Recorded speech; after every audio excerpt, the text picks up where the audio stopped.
right? So we are in the last part, the final part of our series called Champions. Everybody say champions. Champions. Everybody wants to be a champion, right? This is the last one that we're talking about. And we've been talking about what it takes to become a spiritual champion, okay? We know about like champions in sports and things like that, but to be a spiritual champion, what we mean by that is to get to the end of your life and get the prize, right? To get the end of your life and get the spiritual trophy, the goal. And what's the goal? What's the prize at the end? It's to hear the voice of God say to you, "Well done, my good and faithful servant. Enter into the kingdom of heaven." Right? That's what we're striving for. That's what I want every single person in this room to arrive at the end of your life. I want you to hear those words from God. "Well done, my good and faithful servant." I don't want you to hear the other thing where God says, "Depart from me, I never knew you." I don't want you to hear that. So I want you to hear, "Well done, my good and faithful servant. Enter into the kingdom of heaven." That's what we mean when we say spiritual champion. All right? But when we just talk about champions, just saying champions, your mind might go to some other people. I think we got some pictures of some champions. Your mind might go to these guys right here. You might be like, these are the current NBA champions. All right, so maybe you think of those guys. Maybe you think of a different champion. Maybe you've got the next one. Maybe it's those guys from a few years ago. All right, the super team, like, I don't know, whatever. Move on. All right, maybe you think of these guys from the 90s. They ruled the 90s. All right? Man, they were good. But for me, my favorite championship team of all time is these guys right here, the 2011 Dallas Mavericks. Man, I'm telling you, when they went and they beat LeBron James and Dwayne Wade and Chris Bosh, the original super team, they beat them. Oh, man, Jason Terry, the guy down in the front there, he was so confident when the season started. Right after LeBron went to Miami and teamed up with Dwayne Wade, everybody thought they were going to win. Jason Terry was so confident that he was going to win the championship with the Mavs that during preseason, season hasn't started yet, preseason, he goes and gets the NBA Finals trophy, the championship trophy. He got the trophy tattooed on his arm at the beginning of that season, confident that they were going to win, and they did it. Absolutely incredible. That's my favorite championship team of all time. But what makes a champion, regardless of what you think in your mind of that's what a championship team is, that's what a champion is, what makes a champion is that when the time runs out, when the buzzer goes off, they're the ones who have done something during that time, right? They have made the most of the time that's been given in the game or whatever it is. If you've ever played basketball, you have done this, where you imagine this scenario. Maybe you're in the driveway playing by yourself, or maybe you're in the gym playing by yourself, right? And you're dribbling and you're shooting, and you know what happens, right? As you're just playing, you're imagining the scenario in your mind, and you're dribbling, and you're like, they're down by 2, 5 seconds left. Truman gets the ball. 3, 2, 1. You're shooting. Yeah, like everybody knows. Like you have done that, right? If you've ever played basketball, you have imagined that scenario in your head, all right? That's like you're imagining that you're winning the championship, all right? So we've got, and that's like the difference is like, man, when the buzzer runs out, who made the most of their time? Okay, that's what a champion is. I want you to see some buzzer beaters, just speaking of like beating the time, beating the clock. We got some buzzer beaters for you. Check them out. Got to be aware of the inbounder here if you're Philly. It's off to Leonard, defended by Simmons. Is this the dagger?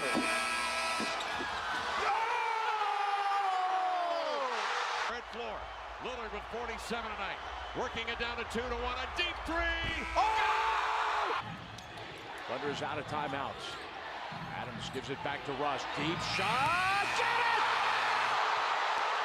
What a perfect ending to a historic day. A 3 wins the series. It's Lillard. He got the shot off. Lillard, good! Good! And the Blazers win the series for the first time in 14 years.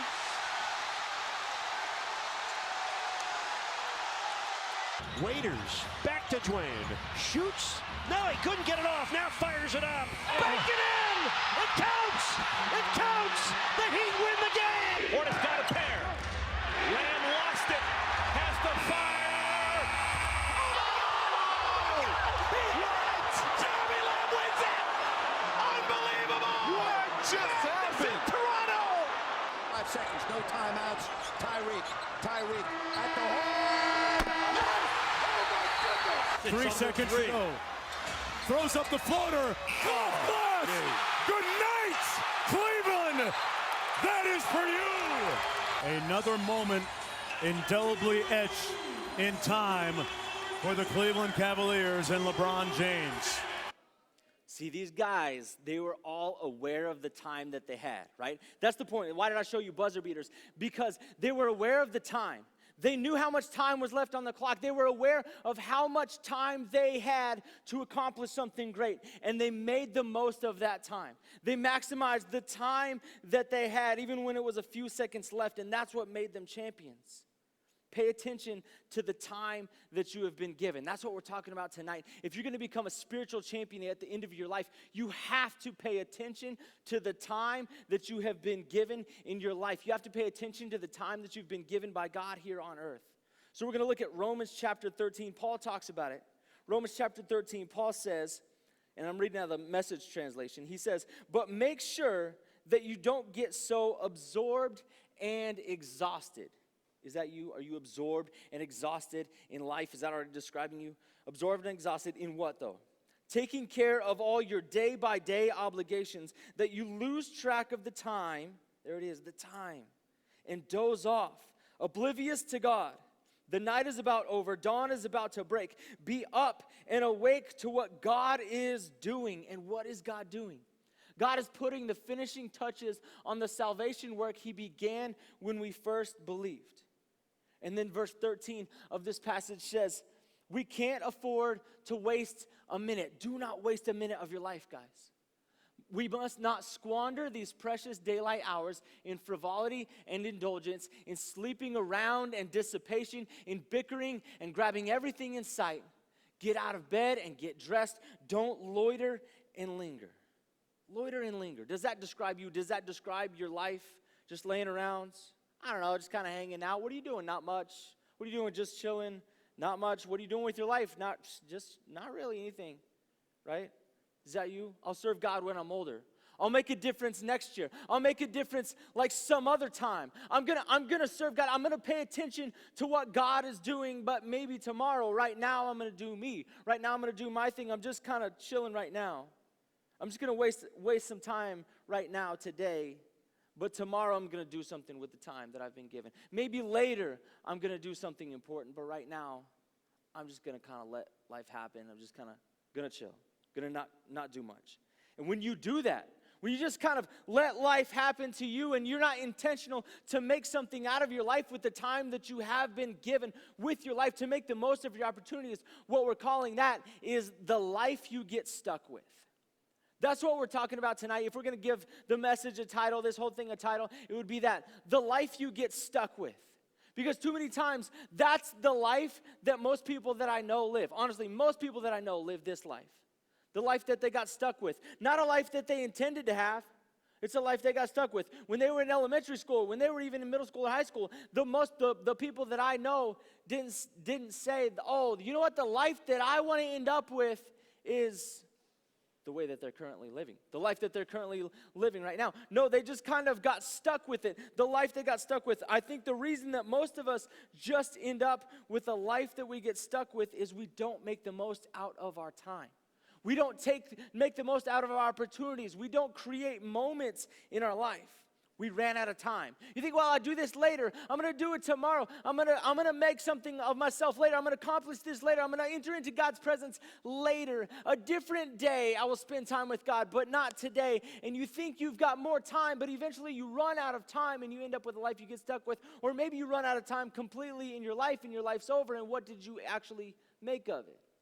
See, I ran out of time a couple of years ago. Some of you in this room were actually with me when this happened. We ran out of time. There was a group of us that right here from Brightmoor Youth. We were on our way to a Panama missions trip.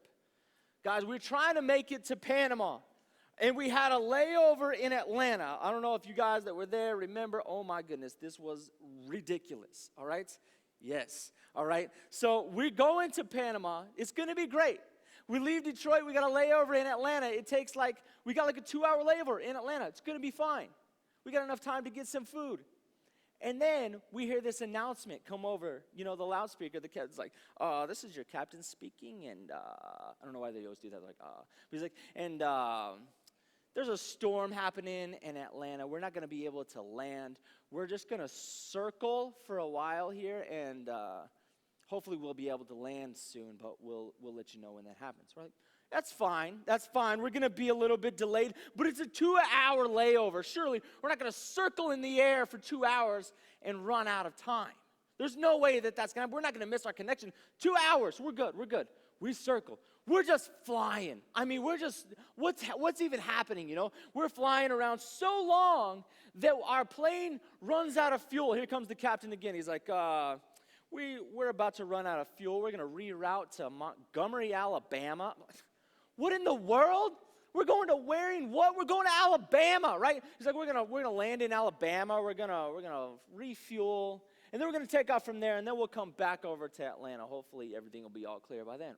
Okay, fine. We land in Alabama. They put more fuel in the plane. We sit there on the runway for 5 ever while we're waiting for things to clear up over in Atlanta, right? Finally, they take off. We fly over. We land in Atlanta, right? And as we're landing, I'm looking at the stuff on my phone, the notifications for our connecting flight. And I'm looking, and it says, boarding now. I'm like, guys, it's still boarding. We haven't missed it, okay? So we have just enough time, right? We have just enough time. We can still make it. So I'm looking at the phone, and I'm like standing up in the plane, like while we're still kind of taxiing, and I'm like telling everybody, all the rows behind me, all our whole group, our whole mission trip. I'm like, guys, we can still make it, all right? So, like, here's what we've got to do. It's boarding right now, so here's the map. I'm trying to show them, like, the airport map of where we're trying to go, right? I'm like shouting this stuff out. I'm like, okay, here's the deal. Here's what we're doing. We're going to go run down here. We're going to get on this, like, tram, this, like, subway-looking thing, right? We get on that thing. It's going to take us to a different terminal. You get off on Terminal A, and then you run. I'm like telling them, do not walk, run. We are sprinting. You're not waiting for the bathroom. Let's go, right? So we're going to go. We're going to book it, all right? We're like, yeah, we can still make it because it said it's still boarding. It hasn't taken off yet. When we land, we finally get there. We're sitting there for a long time. Like, what's going on? Why haven't they opened the door? Why aren't they letting us off the plane? Here comes the announcements again. Well, folks, we're having some mechanical difficulties. And I'm not kidding you. They said, we can't seem to get the door open. I'm like, you can't open the door?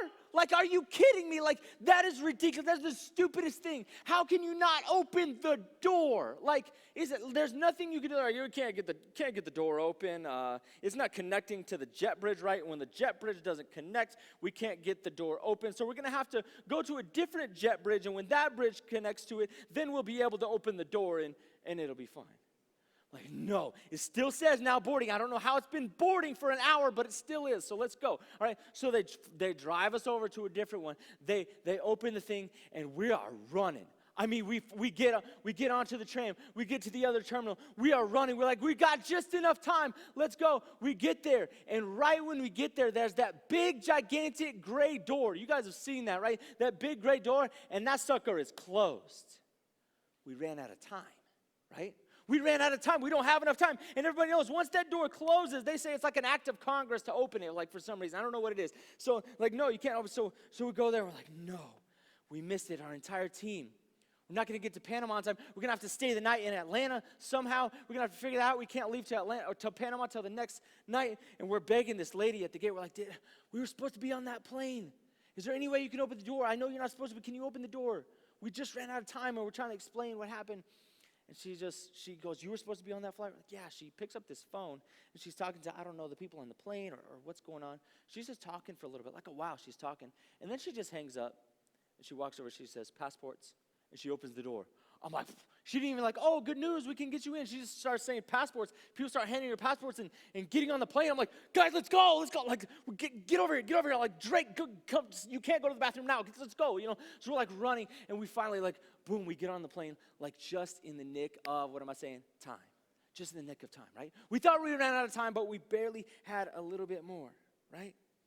But here's the deal. We run out of time in situations like that, or we barely have enough time in different times in our life. Can you imagine if we would have been a little bit later and we would have missed our flight because somebody was doing something dumb? We're running. We gotta run. We gotta make it. And then somebody in the group was like, I'm gonna stop at this little stand thing and buy an apple. Like, I'd be like, I'll murder you. You know, like, that's horrible. With the apple, I'll murder you. You know. Man, but the thing is, we do that kind of stuff in life.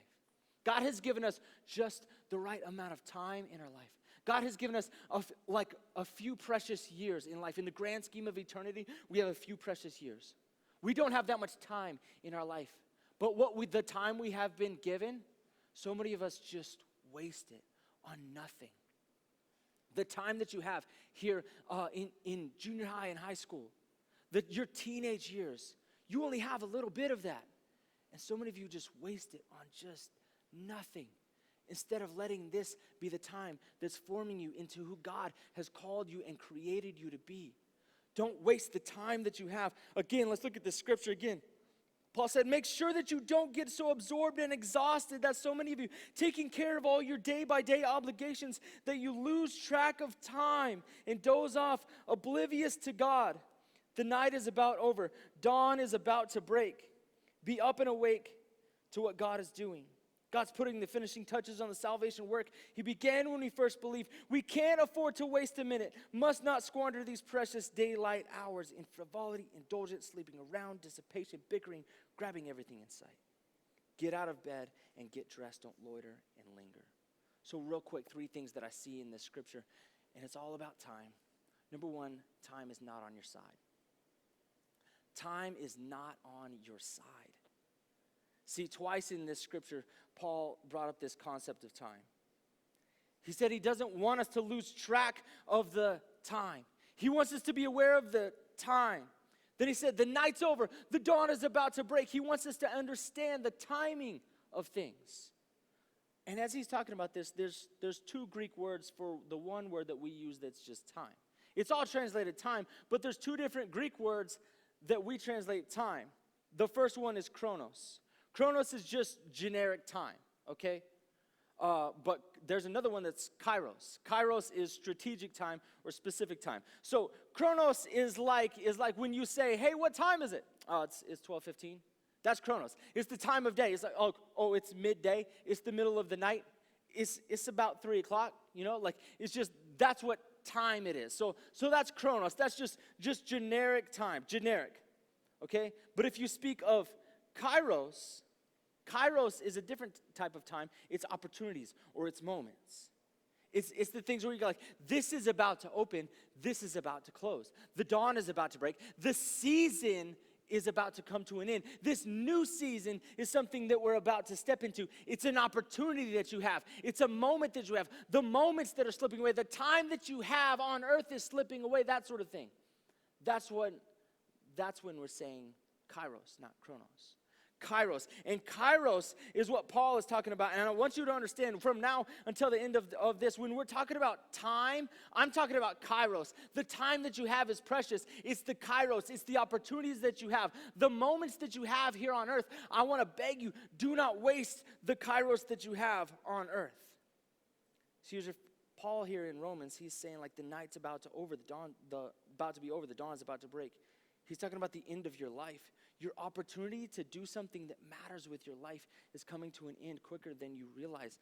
And it's like one of these.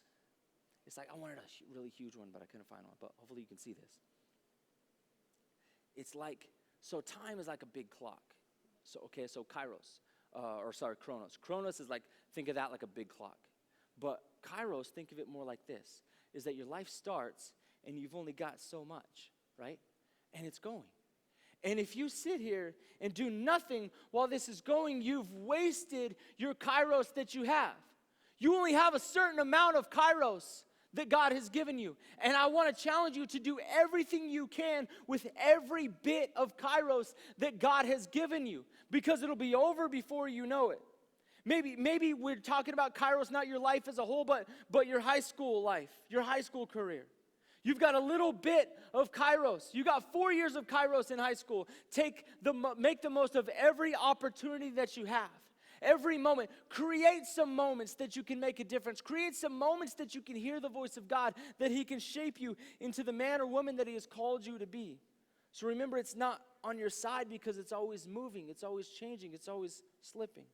Listen to how David put it in Psalm 39. He said, "Indeed, you have made my days as breaths, and my age is as nothing before you. Certainly every man at his best state is a vapor." See, it's like the fog that appears in the morning and then vanishes into thin air. Your life, right? It seems so real right now. It seems so real. Like you're doing things, right? You're buying things, you're doing things, you're going places, you're double tapping on things on Instagram, you're texting people back, you're eating things, you're drinking things, you're doing stuff. Your life seems so real, but before you know it, all that is gone, all that is over. Your life is like a vapor. It's going to vanish. Your kairos is going to come to an end. So that's the first thing. Time's not on your side. Kairos is not on your side. The second thing is that time doesn't change who you are. I want you to understand that. Time does not change who you are. We think that time is going to change who we are. Oh, when I get older, I'll be like this. No, you won't. Time's not going to change. Just because time passed by, it doesn't mean that you're a different person. Because I want you to understand this. Future you is an exaggerated version of current you. You know that? Future you is just an exaggerated version of current you. If today you're a kind person, down the road, later in life, you're going to be even kinder because these things deepen. These things just get like more of what they already are. These habits get deeper and stronger, right? So if you're generous right now, you're going to be more generous in the future when you're older. If you're a rude person right now, you're going to be even more rude later down the road, and nobody's going to like you, and you're not going to have any friends when you're older. That's just how life works. Unless you change something intentionally. Unless you take advantage of the kairos you've been given and create some moments to where you're going to change some things about you. See, time doesn't change who you are. It reveals who you are, and it makes you more of who you are. Time's not going to change you. You think, oh, but I'm going to be different later. I'm going to be different in the future. No, you're going to be exactly like the choices that you make, the opportunities that you create for yourself with your kairos. That's who you're going to be. Exactly who you are, but more exaggerated. And as you look forward, I want you to ask yourself, who do you want to be? So if you don't like what you've been getting out of your life, you need to change what you're doing with your kairos.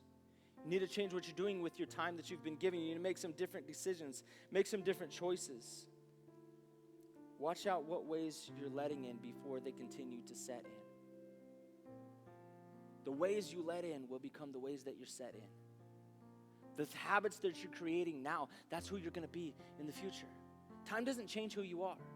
It makes you more of what you already are. That's incredibly important. Time won't change who you are. You have to change on purpose by making the most of your kairos, making the most of every opportunity that you have. And my last thing is this, number 3.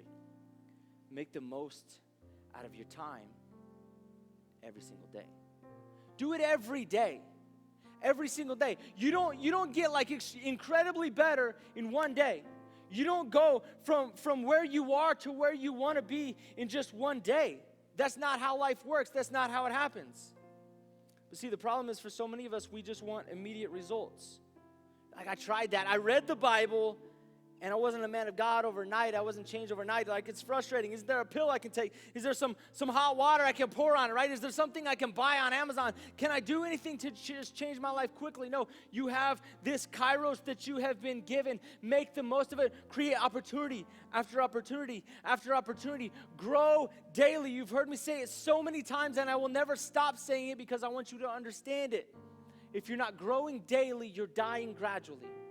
Grow more and more like Jesus every single day. Ask yourself the question, are you more like Jesus today than you were yesterday? Are you more like Jesus this week than you were last week? Are you more like Jesus this year than you were last year? If not, then you are dying spiritually and you need to do something to change. You need to take better care of the kairos that you've been given because you only have a little bit in the grand scheme of eternity and you don't actually know how much you have. Make the most of everything that you've been given. See, grow more and more like Jesus every day, and then you'll be a champion. At the end of your life, you'll hear those words, well done, my good and faithful servant. You've been faithful with the kairos that you've been given. See, improvement doesn't happen in a day, but it has to happen daily.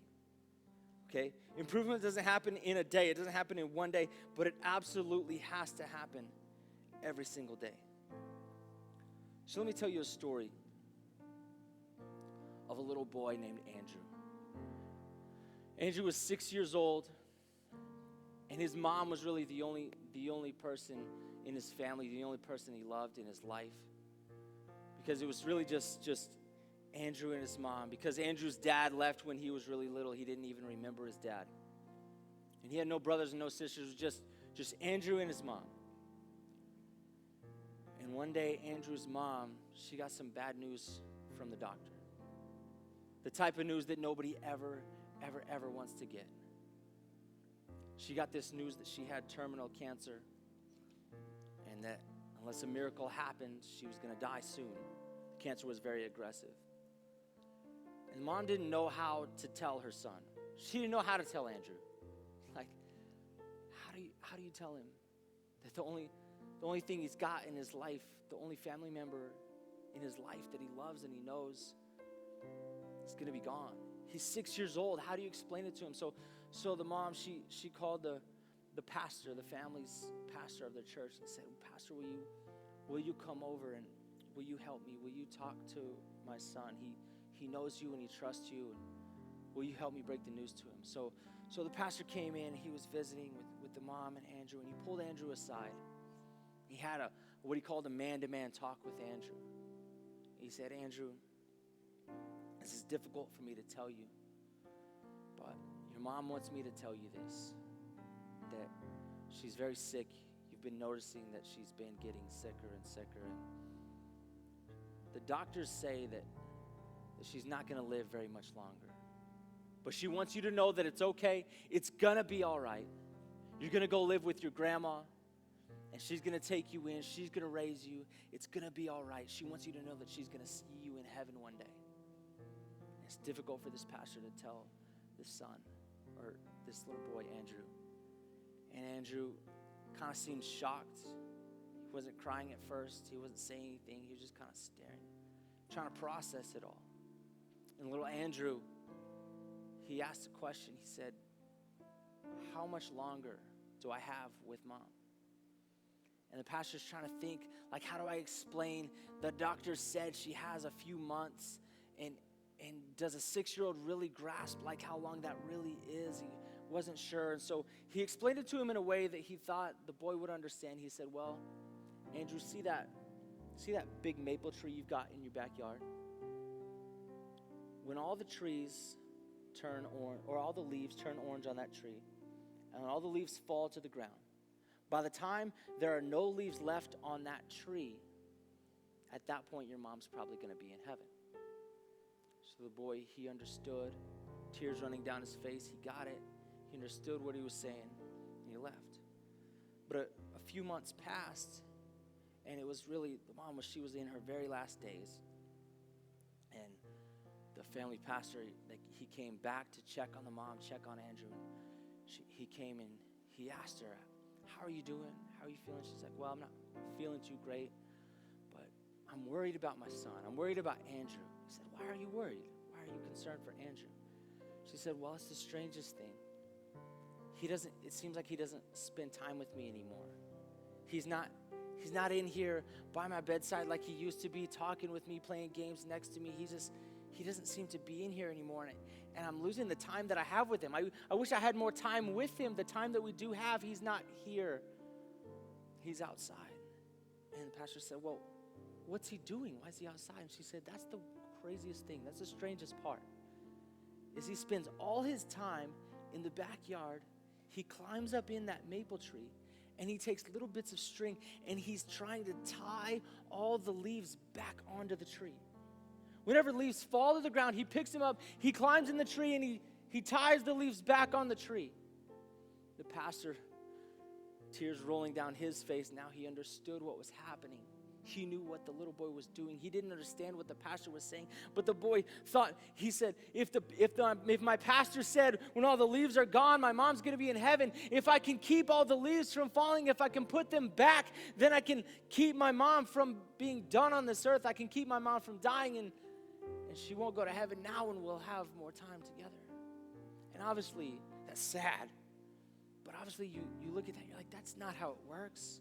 You can't fix a problem. You can't buy more time with your mom by tying leaves on a tree. But the 6-year-old didn't understand that, but you understand that.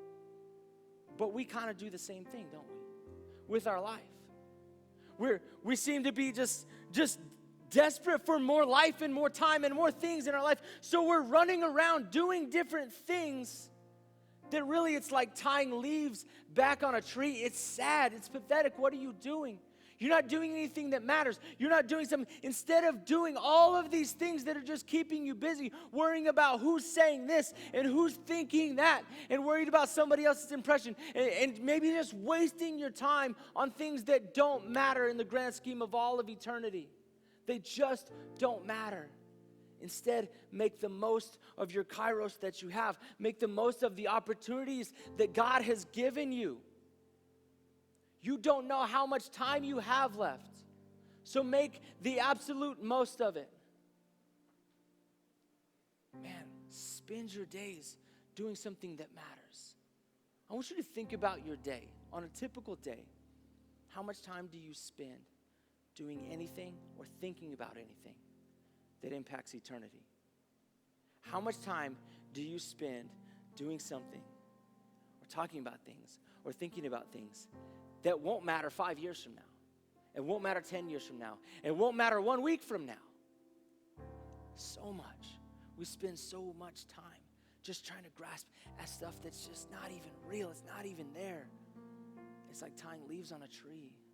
Man, make the most of your life, of the time that you have been given, the kairos that you have. Make the absolute most of it. So with every head bowed and every eye closed, I want to wrap up with this real quick. If you're here and you say, man, I've been wasting my time. I've been wasting my kairos, but not just in a way that's like, well, I haven't been doing the best things with my time, but really, you've been doing destructive things with your time. Things that are destructive to your soul.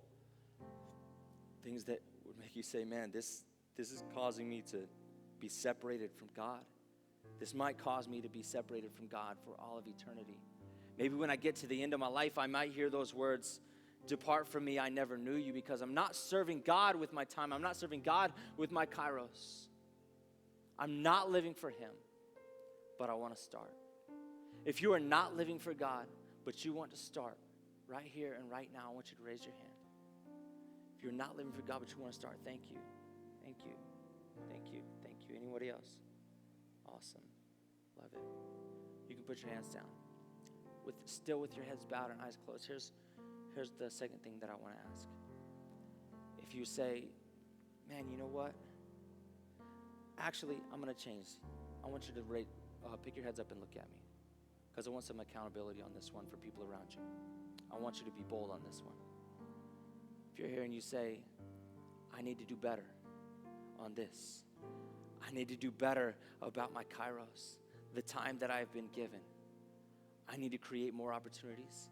I need to make more use of the moments that I've been given. And I want to be productive for all of eternity with the kairos, the time that I've been given. And I'm gonna make a commitment to do more things that matter, to make better use of my time, to encourage people, to deepen friendships, to deepen my relationship with the Lord. If you want to do better, it doesn't mean that you're just the worst sinner in the world. You want to do better with your time that you've been given. Just raise your hand boldly in front of everyone. So there's hands everywhere. And so what that means is, if you got a friend that raised their hand, keep it up. If you got a friend that's got their hand up, what that means is you got to hold them accountable.